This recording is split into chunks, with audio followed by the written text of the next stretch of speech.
La valeur totale des exportations illicites d'or national aurait pu permettre à Madagascar de sortir de la pauvreté. Entre 2019 et 2023, la quantité totale s'élève à 6,455 tonnes, soit plus de 341 milliards de dollars, une somme qui aurait pu assurer la réalisation de 2 réseaux de téléphériques ou résoudre les problèmes sociaux au lieu d'enrichir des particuliers. Antsiranan a un nouveau sémaphore qui a été financé par la Direction française de la coopération de sécurité et de défense dans le cadre de la coopération militaire franco-malgache.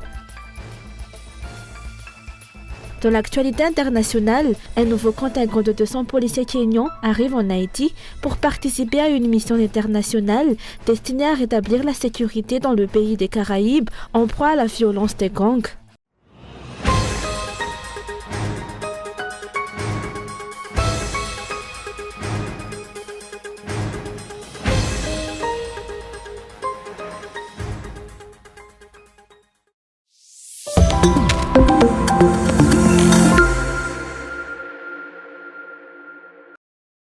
La valeur totale des exportations illicites d'or national aurait pu permettre à Madagascar de sortir de la pauvreté au lieu d'enrichir des particuliers. D'autant plus que la quantité d'or exportée clandestinement depuis Madagascar a considérablement augmenté depuis 2020. Bien que l'exportation ait été officiellement interrompue en septembre 2020, de nombreuses tonnes d'or national ont continué d'arriver à l'étranger jusqu'en 2023. Selon les données du site officiel des Nations Unies, publiées par le département des affaires économiques et sociales, 2490 kg, soit 2,490 tonnes d'or en provenance de Madagascar, ont été expédiées à Dubaï, capitale des Émirats arabes unis, en 2021, d'une valeur de 143 128 148 dollars ou 572 512 592 000 ariages. Cette information a été rapportée par un opérateur d'or basé à Dubaï et transmise au département des affaires économiques et sociales des Nations Unies. Cependant, la Banque centrale de Madagascar a déclaré sur son site web qu'aucune exportation d'or n'avait eu lieu cette année, ce qui suggère que ce trésor national de 2,490 tonnes, arrivé à Dubaï, a été exporté clandestinement. La contrebande s'est poursuivie les années suivantes. En 2022, par exemple, 515 kg d'or de Madagascar ont été signalés à Dubaï, valant 30 157 115 dollars ou 120 628 460 000 ariages, sans que la Banque centrale de Madagascar ne rapporte de telles exportations, une situation préoccupante selon l'organisation de la société civile sur les industries extractives.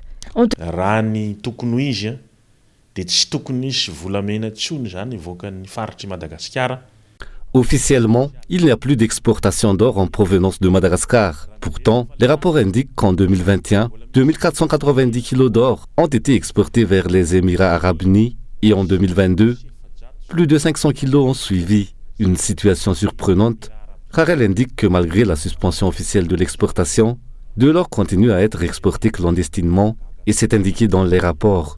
2022, la quantité d'or exportée clandestinement depuis Madagascar a diminué par rapport à la quantité en 2021. Cependant, en 2023, 1019 kg, soit 1,019 tonnes d'or national, ont été envoyés en Turquie d'une valeur de 62 99 420 dollars. Une fois de plus, la Banque centrale de Madagascar n'a pas vu ces exportations, affirmant que Madagascar n'avait exporté aucun kilogramme d'or en 2023, tout comme en 2021 et 2022. Ces données indiquent que la majeure partie de l'or de Madagascar est exportée vers les Émirats arabes unis. Ces dernières années, ce pays a entretenu des relations étroites avec le régime malgache actuel, comme en témoigne la décision d'ouvrir une ambassade de Madagascar aux Émirats arabes unis par le Conseil des ministres de mai dernier.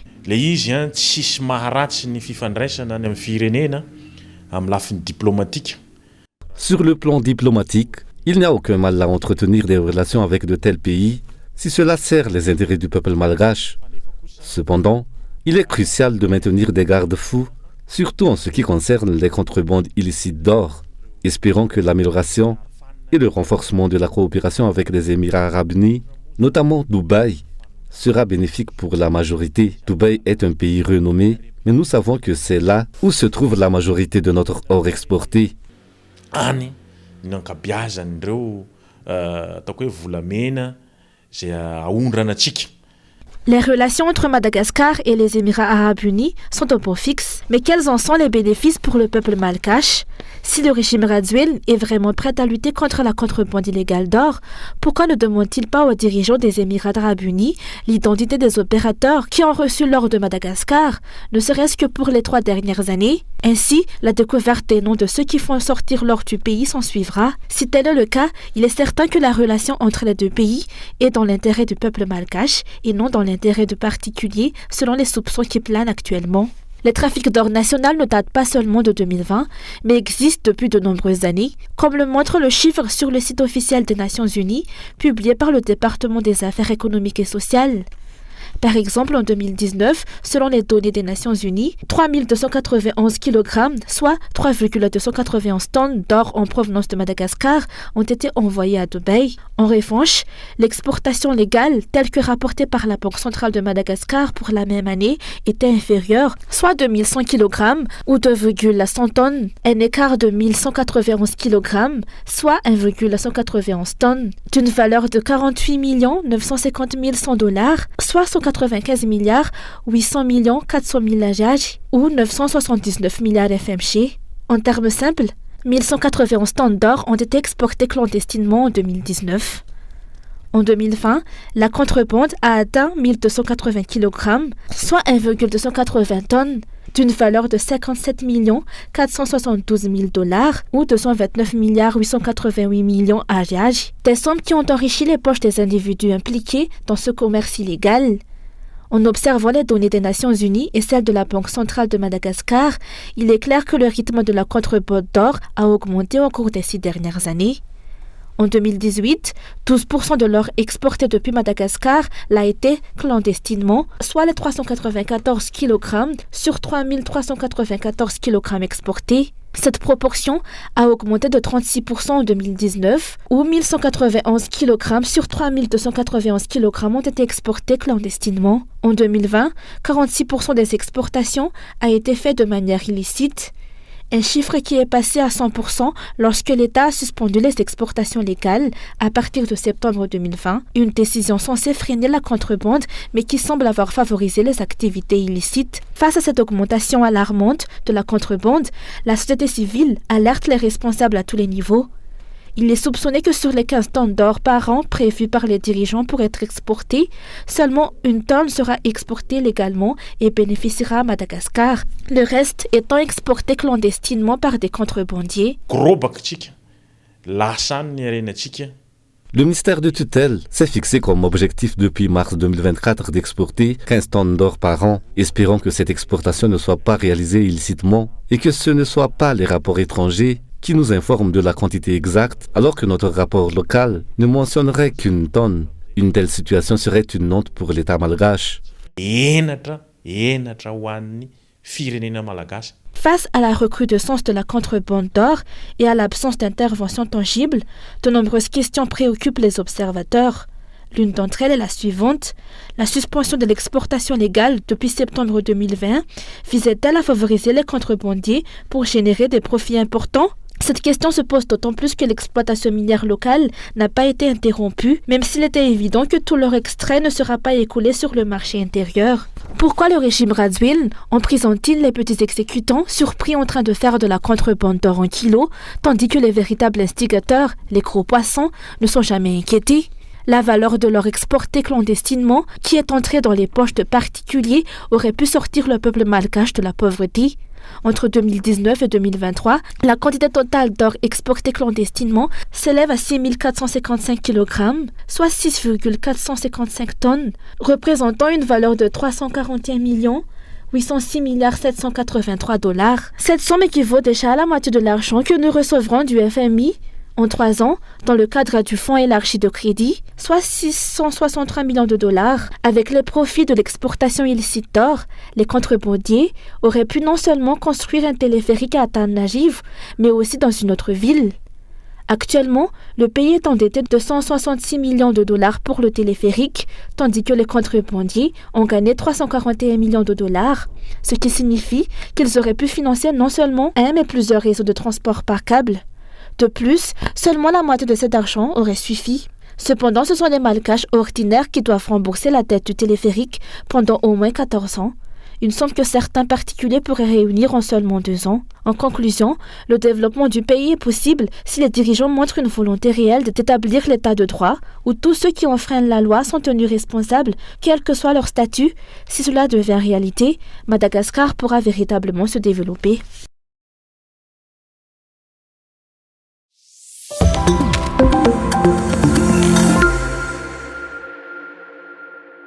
À Tirana a un nouveau sémaphore. Il sera inauguré en septembre prochain. Il a été financé par la Direction française de la coopération de sécurité et de défense à hauteur de près de 300 000 € dans le cadre de la coopération militaire franco-malgache. D'après le site d'information Africa Intelligence, ce sémaphore n'est que le début de la réhabilitation totale de la base navale de Diego Suarez, tombée en décrépitude depuis 1970 et où plus aucun navire ne peut accoster. Le projet de réhabilitation est en gestation depuis 2022 et sera financé par l'AFD, l'Agence française de développement.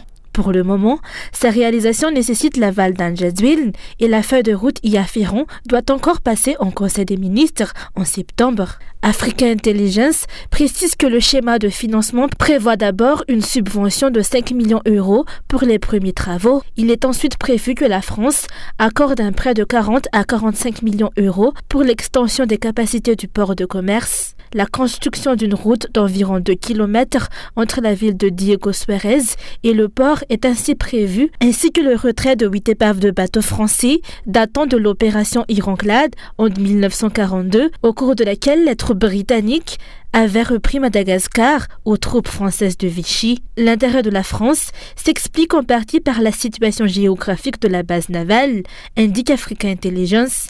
Mais la France n'est pas la seule intéressée par ce port stratégique. À la fin 2021, Washington a réactivé la coopération sécuritaire avec Antananarivo suite au blocage du canal de Suez. Mais jusqu'à maintenant, la coopération américaine n'a construit qu'une salle de commandement dévolue au contrôle des opérations maritimes.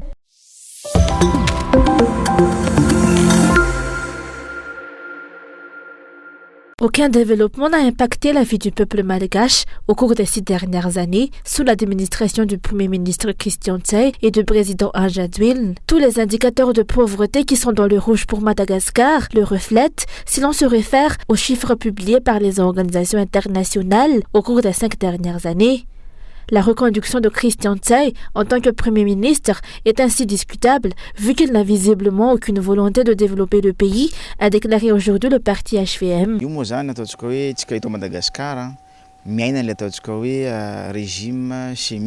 À Madagascar, nous avons un régime semi-parlementaire. La première question à poser concernant la reconduction de Tse Christian est sur les critères de sélection ayant conduit la majorité, notamment les députés de la plateforme Irmar, à lui accorder à nouveau leur confiance. Cela est particulièrement surprenant, étant donné que le bilan et les indicateurs économiques et sociaux de Madagascar sont dans le rouge. Le pays continue de s'enfoncer dans la pauvreté. Le Premier ministre est le principal responsable de la mise en œuvre du programme général de développement de l'État. On peut légitimement se demander si ces députés ont agi en complice, contribuant ainsi à aggraver la situation à Madagascar. En tenant compte de la réalité actuelle, il est évident que Christian Tse n'aurait jamais dû être reconduit.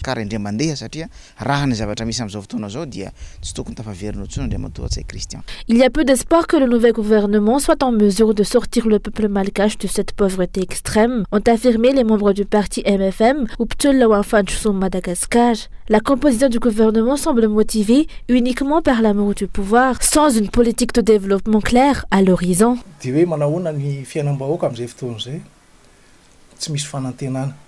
Quel sera l'impact de cette décision sur la vie du peuple? Aucun espoir. Soyons clairs. Sans discussion constructive, je ne vois pas d'avenir meilleur pour le peuple. Même en songeant constamment de gouvernement, les conditions de vie ne s'améliorent pas. Depuis 5 ans, le cycle de destitution et de nouvelles nominations se répète. Mais qu'en est-il de la qualité de vie du peuple? Ils peuvent bien faire des changements tous les 3 mois. C'est la source du problème qui n'arrive pas à être résolu.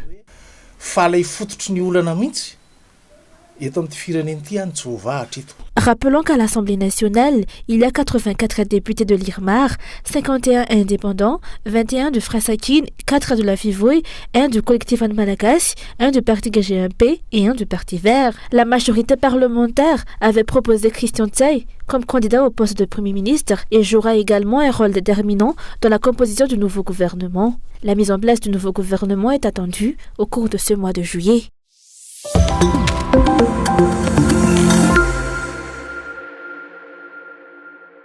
Une solution concrète pour résoudre le problème de circulation de la capitale d'Antananarivo est nécessaire et doit être initiée par les dirigeants et non des options comme le transport par téléphérique, a affirmé le général Fertino Rasakarmanan, ancien PDS de la commune urbaine d'Antananarivo.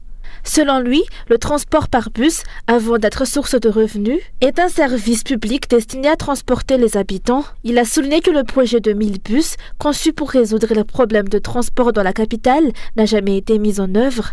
Ce projet, conçu par ce général à la retraite, a été repris par le régime actuel. Cependant, les détails du projet n'ont pas été suffisamment clarifiés pour les dirigeants, ce qui a conduit à l'abandon du projet jusqu'à ce jour. Néanmoins, le promoteur du projet a affirmé que sa mise en œuvre est toujours envisageable, surtout étant donné la situation actuelle du transport public à Antananarivo.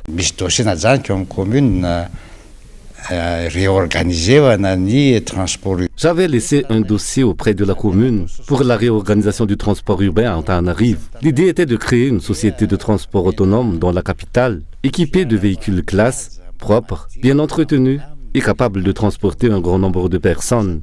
Le transport public n'est pas qu'une source de profit, mais un service permettant aux travailleurs d'arriver à l'heure sur leur lieu de travail et aux élèves à l'école. C'est là tout l'objectif du projet des 1000 bus. Nous n'aurions pas importé les 1000 bus d'un coup, mais commencer par 100 avec un accord que j'avais négocié à l'époque pour établir une usine à Antananarivo capable de produire 100 bus par an. En 10 ans, nous aurions ainsi atteint les 1000 bus. Ces bus auraient été renouvelés tous les 10 ans, donc plus d'accidents et un transport public sans problème.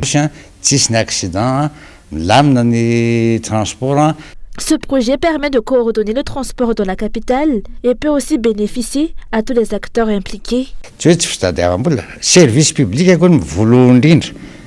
Il s'agit avant tout d'un service public, mais le directeur général devrait également effectuer des calculs opérationnels pour optimiser les recettes. C'est là l'essence même du service public, différent de l'importation massive de voitures étrangères qui ont transformé Madagascar en un dépotoir de véhicules endommagés, souvent justifié par des excuses involontaires.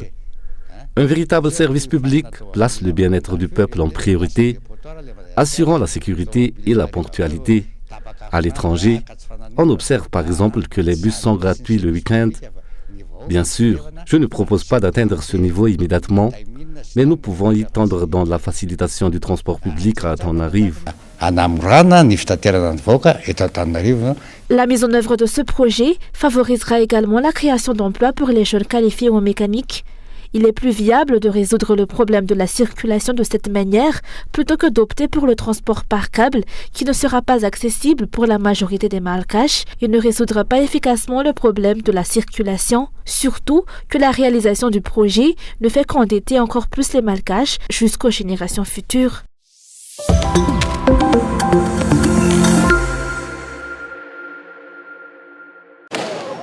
Les affrontements entre gangs ont rendu l'agglomération de Port-au-Prince invivable.